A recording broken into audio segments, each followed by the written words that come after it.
السلام علیکم ورحمۃ اللہ وبرکاتہ۔ جملہ سغرا اور کبرا کے درمیان کیا فرق ہے؟ جی ہاں، جملہ سغرا بھی ہوتا ہے، جملہ کبرا بھی ہوتا ہے۔ آج ہم اس کو انڈرسٹینڈ کرتے ہیں، اور یہ بات یاد رکھیں کہ جملہ سغرا کے احکامات اور ہوتے ہیں اور جملہ کبرا کے احکامات اور ہوتے ہیں۔ دیکھیں، یہ آپ کے سامنے ایک چھوٹی سی مثال ہے، زید جاء ابوہ، زید آیا اس کا باپ۔ پہلے ہم اس کی ترکیب کر لیتے ہیں، پھر ہمیں خود ہی پتا چل جائے گا جملہ سغرا کیا ہے، جملہ کبرا کیا ہے۔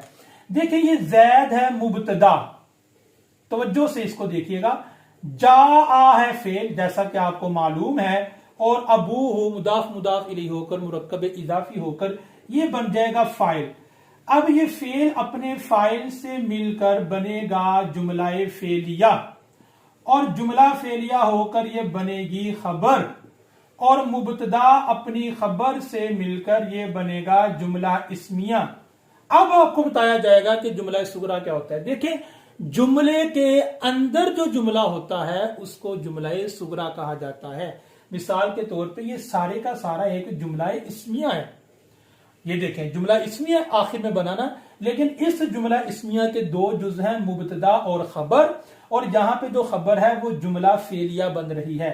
تو اس جملہ اسمیہ کے اندر ایک جملہ فعلیہ ہے۔